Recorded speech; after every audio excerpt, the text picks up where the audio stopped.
इंदौर शहर को भिक्षुक मुक्त बनाने को लेकर नगर निगम अभियान चलाएगा, जिसको लेकर नगर निगम एक बार फिर से शहर को भिक्षुक मुक्त शहर बनाने की तैयारी में जुट गया है।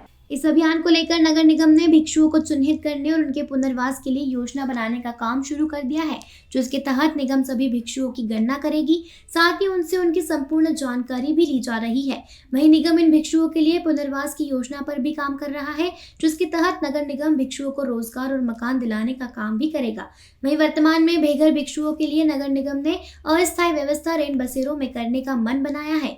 निगम की टीम एनजीओ के साथ ट्रैफिक सिग्नल पॉइंट, धर्म स्थलों के आसपास, रेलवे स्टेशन, बस स्टेशन सहित अन्य स्थानों पर भिक्षावृत्ति करने वालों को केंद्र पर पहुंचाएगी, जहां उनके रहने और खाने की पूरी व्यवस्था रहेगी। यदि कोई काम करना चाहता है तो उसे रोजगार भी दिलाया जाएगा। यदि कोई परिवार अपने परिजन को लेकर जाना चाहता है तो उसे कानूनी प्रक्रिया के तहत उसे सौंपा जाएगा। यदि वे फिर भी भिक्षा मांगते नजर आए तो परिवार पर कानूनी कार्रवाई की जाएगी। जो भिक्षुक मुक्त प्रयास है उसको अब हम लोग अमली जामा पहनाने के लिए एक तैयारी की है और उसकी रणनीति बन गई है। वो कल से उसका कार्य भी शुरू हो जाएगा। इसमें बेसिकली हम लोग 2 स्तरीय कार्य कर रहे हैं। पहला ये है कि जो एक स्थायी समाधान के लिए भिक्षुक पुनर्वास केंद्र है समाज कल्याण विभाग का, तो उसका कुछ रिनोवेशन का कार्य नगर निगम कर रहा है कि वहाँ हम लोग पर्याप्त और स्थायी व्यवस्था बना सकें। तो इसके लिए टीम वहाँ काम करेगी ताकि वहाँ फीमेल और मेल भिक्षुकों के रहने की ऐसी व्यवस्था हो कि वो वहाँ रह सकें जिनका कोई नहीं है। दूसरा, जो लोग ऐसे इस उम्र के होंगे जो वृद्धाश्रम के लिए